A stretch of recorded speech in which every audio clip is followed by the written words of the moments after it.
మన ప్రభువైన యేసుక్రీస్తు వారి యొక్క అతి శ్రేష్టమైన నామంలో మీ అందరికీ వందనాలు తెలియజేస్తున్నాము. ఈ దినం 107వ రోజు దేవుని యొక్క వాక్యాన్ని చదువుకుందాం. దయచేసి అందరూ దేవుని యొక్క వాక్యం వినండి, లైక్ చేయండి, షేర్ చేయండి. ఇంకా అనేకులకు వాక్యం చదవడం రాని వాళ్ళకి ఈ యొక్క ఆడియో బైబిల్ని షేర్ చేయండి. దేవుడు మనల్ని దీవించును గాక. ఆమేన్. 2వ రాజులు 20వ అధ్యాయము.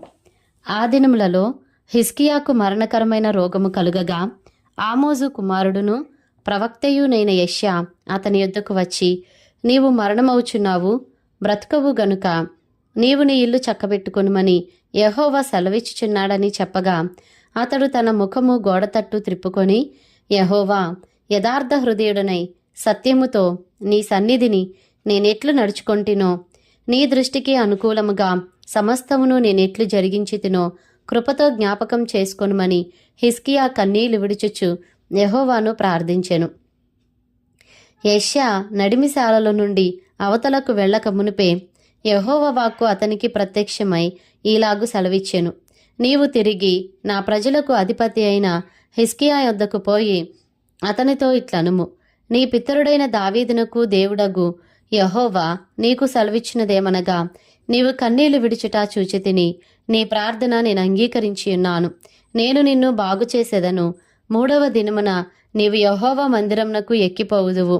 ఇంకా 15 సంవత్సరముల ఆయుష్యము నీకిచ్చెదను. మరియు నా నిమిత్తమును నా సేవకుడైన దావీదు నిమిత్తమును ఈ పట్టణమును నేను కాపాడుచు నిన్నును ఈ పట్టణమును అష్షూరు రాజు చేతిలో పడకుండా నేను విడిపించెదను. పిమ్మట యెషయా అంజూరపు పండ్ల ముద్ద తెప్పించుడని చెప్పగా, వారు దాని తెచ్చి కురుపు మీద వేసిన తరువాత అతడు బాగుపడెను. యెహోవా నన్ను స్వస్థపరచుననుటకు నేను 3వ దినమున ఆయన మందిరమునకు ఎక్కిపోవుదుననుటకును సూచన ఏదని హిజ్కియా యెషయాను అడుగగా, యెషయా ఇట్లనెను, తాను సెలవిచ్చిన మాట యెహోవా నెరవేర్చుననుటకు ఆయన దయచేసిన సూచన ఏదనగా, నీడ 10 మెట్లు ముందుకు నడిచెను గదా, అది 10 మెట్లు వెనుకకు నడిచినెడలా అవునా? అందుకు హిజ్కియా ఇట్లనెను, నీడ 10 మెట్లు ముందరికి నడుచుట అల్పము గాని నీడ 10 గడులు వెనుకకు నడుచుట చాలును. ప్రవక్తయగు యెషయా యెహోవాను ప్రార్థింపగా, ఆయన ఆహాజు గడియారపు పలక మీద 10 మెట్లు ముందరికి నడిచిన నీడ 10 మెట్లు వెనుకకు తిరిగిపోవునట్లు చేసెను. ఆ కాలమందు బబులోను రాజును బలదాను కుమారుడునైన బెరోదక్బలదాను హిజ్కియా రోగియుండిన సంగతి విని పత్రికలను కానుకను అతని యొద్దకు పంపగా, హిజ్కియా దూతలు వచ్చిన మాట విని వారిని లోపలికి రప్పించి, తన నగరునందేమీ రాజ్యమందేమీ కలిగిన సమస్త వస్తువులలో దేనిని మరుగు చేయక తన పదార్థములు గల కొట్టును, వెండి బంగారములను, గంధవర్గములను, పరిమళ తైలమును, ఆయుధశాలను, తన పదార్థములలోనున్న సమస్తమును వారికి చూపించెను. పిమ్మట ప్రవక్త అయిన యెషయా రాజైన హిజ్కియా యొద్దకు వచ్చి, ఆ మనుష్యులు ఏమనిరి, నీ యొద్దకు ఎక్కడ నుండి వచ్చిరి అని అడుగగా, హిజ్కియా, బబులోనను దూరదేశం నుండి వారు వచ్చి ఉన్నారని చెప్పెను. నీ ఇంటిలో వారు ఏమేమి చూచిరని అతడు అడుగగా, హిజ్కియా, నా పదార్థములలో దేనిని మరుగు చేయక నా ఇంటిలోనున్న సమస్తమును నేను వారికి చూపించి ఉన్నానెను. అంతటా యెషయా హిజ్కియాతో ఇట్లనెను, యెహోవా సెలవిచ్చు మాట వినుము, వచ్చు దినములలో ఏమీయూ మిగలకుండా నీ నగరునందున్న సమస్తమును నేటి వరకు నీ పితరులు సమకూర్చి దాచిపెట్టినదంతయును బబులోను పట్టణంనకు ఎత్తుకుని పోబడునని యెహోవా సెలవిచ్చుచున్నాడు. మరియు నీ గర్భమందు పుట్టిన నీ పుత్ర సంతును బబులోను రాజు నగరునందు నపుంసకులుగా చేయుటకై వారు తీసుకుని పోవుదురు. అందుకు హిజ్కియా, నీవు తెలియజేసిన యెహోవా ఆజ్ఞ చొప్పున జరుగుట మేలే, నా దినములలో సమాధానము సత్యము కలిగిన ఎడల మేలే కదా అని యెషయాతో అనెను. హిజ్కియా చేసిన ఇతర కార్యములను గూర్చియు అతని పరాక్రమం అంతటిని గూర్చియు, అతడు కొలను త్రవ్వించి కాలువ వేయించి పట్టణంలోనికి నీళ్లు రప్పించిన దానిని గూర్చియు యూదారాజుల వృత్తాంతముల గ్రంథమందు వ్రాయబడి ఉన్నది. హిజ్కియా తన పితరులతో కూడా నిద్రించగా అతని కుమారుడైన మనష్షే అతనికి మారుగా రాజాయెను. 2వ రాజులు 21వ అధ్యాయము. మనష్షే ఏలన ఆరంభించినప్పుడు 12 ఏండ్ల వాడై యెరూషలేములో 55 సంవత్సరములు ఏలెను. అతని తల్లి పేరు హెప్సీబా.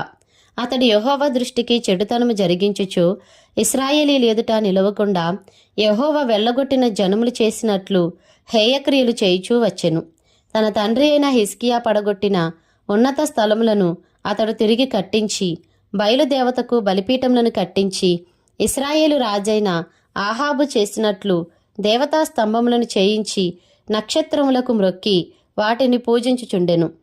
మరియు నా నామము ఉంచుదునని యెహోవా సెలవిచ్చిన యెరూషలేములో అతడు యెహోవా మందిరమందు బలిపీఠములను కట్టించెను. మరియు యెహోవా మందిరమునకున్న 2 సాలలలో ఆకాశ సమూహములకు అతడు బలిపీఠములను కట్టించెను. అతడు తన కుమారుని అగ్నిగుండము దాటించి జ్యోతిషమును శకునములను వాడుక చేసి యక్షిని గాండ్రతోనూ సోదెగాండ్రతోనూ సాంగత్యము చేసెను. ఈ ప్రకారము అతడు యెహోవా దృష్టికి బహుగా చెడుతనము జరిగించుచు ఆయనకు కోపము పుట్టించెను. యెహోవా దావీదునకును అతని కుమారుడైన సొలొమోనునకును ఆజ్ఞ ఇచ్చి, ఈ మందిరమున ఇశ్రాయేలు గోత్ర స్థానములలో నుండి నేను కోరుకొనిన యెరూషలేమునందు నా నామమును సదాకాలము ఉంచుదునని సెలవిచ్చిన యెహోవా మందిరమందు తాను చేయించిన అషేరా ప్రతిమను ఉంచెను. మరియు ఇశ్రాయేలీలకు నేను ఆజ్ఞాపించినదంతటిని నా సేవకుడగు మోషే వారికి వ్రాసి ఇచ్చిన ధర్మశాస్త్రమును వారు గైకొనిన ఎడల వారి పితరులకు నేనిచ్చిన దేశంలో నుండి వారి పాదములను ఇక తొలగిపోనీయనని యెహోవా సెలవిచ్చిన మాట వారు వినక ఇశ్రాయేలీల ఎదుట నిలవకుండా యెహోవా లయము చేసిన జనములు జరిగించిన చెడుతనమును మించిన చెడుతనము చేయనట్లు మనష్షే వారిని రేపెను. కాగా యెహోవా తన సేవకులైన ప్రవక్తల ద్వారా ఈలాగు సెలవిచ్చెను.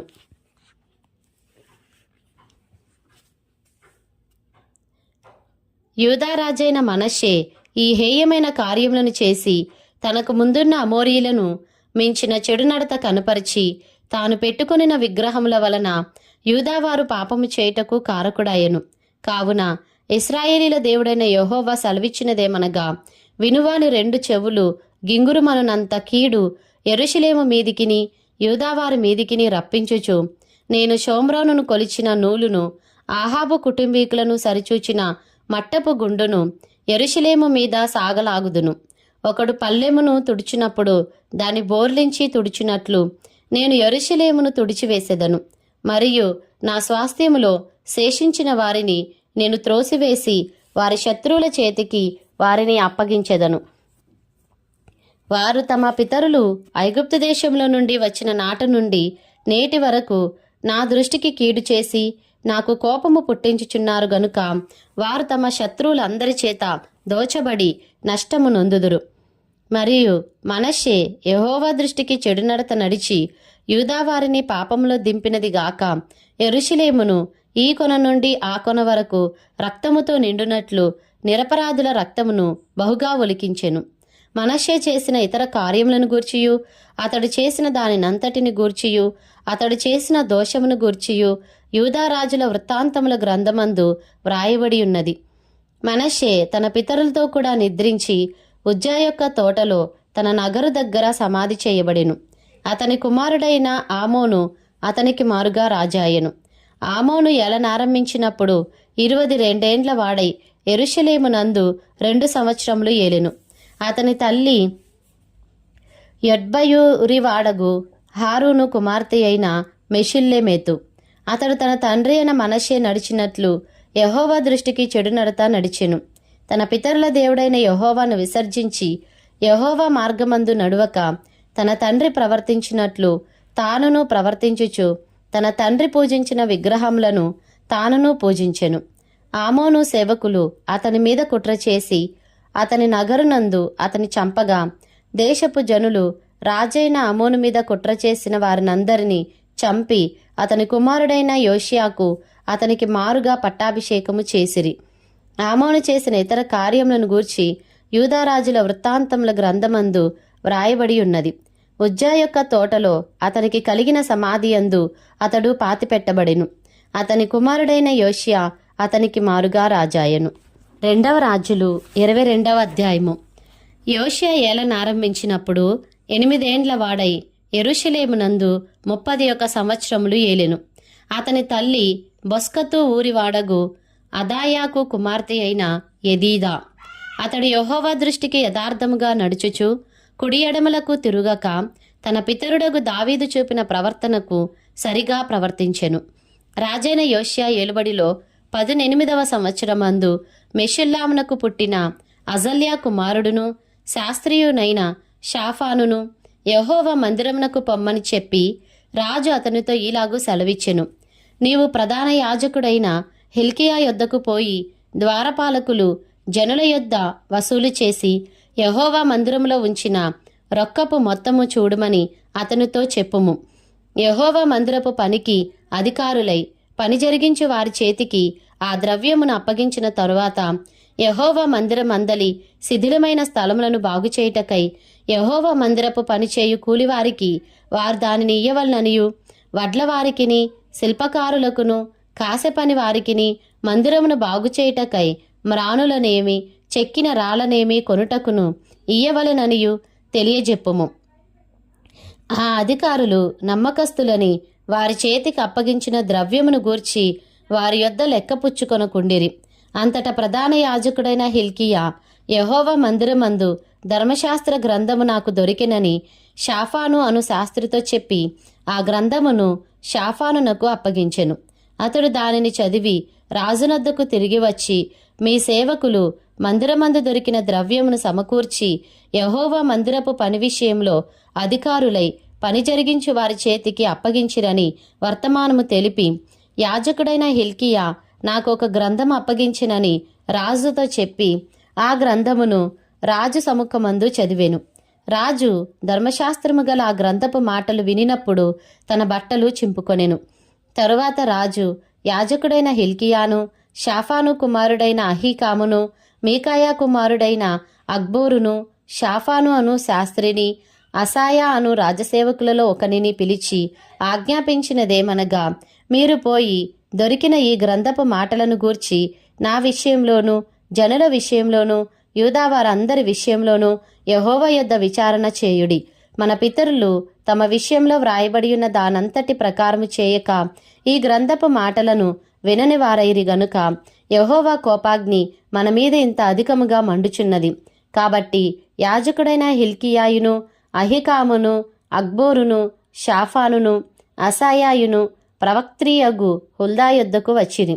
ఈమె వస్త్రశాలకు అధికారియగు హర్షషుకు పుట్టిన తిక్వాకు కుమారుడైన షల్లూమునకు భార్య అయి యెరూషలేములో 2వ భాగమందు కాపురస్తురాలై ఉండెను. ఈమె యొద్దకు వారు వచ్చి మాట్లాడగా ఈమె వారితో ఇట్లనెను, మిమ్మును నా యొద్దకు పంపిన వారితో ఈ మాట తెలియజెప్పుడి. యెహోవా సెలవిచ్చినదేమనగా, యూదా రాజు చదివించిన గ్రంథంలో వ్రాయబడిన కీడంతటిని ఏదియూ విడిచిపెట్టకుండా నేను ఈ స్థలం మీదికి దాని కాపురస్తుల మీదికిని రప్పింతును. ఈ జనులు నన్ను విడిచి ఇతర దేవతలకు ధూపము వేయిచు తమ సకల కార్యముల చేత నాకు కోపము పుట్టించి ఉన్నారు గనుక నా కోపము ఆరిపోకుండా ఈ స్థలం మీద రగులు కొనుచున్నది. యెహోవా యొద్ద విచారణ చేయుటకై మిమ్మును పంపిన యూదా రాజునకు ఈ మాట తెలియపరచుడి.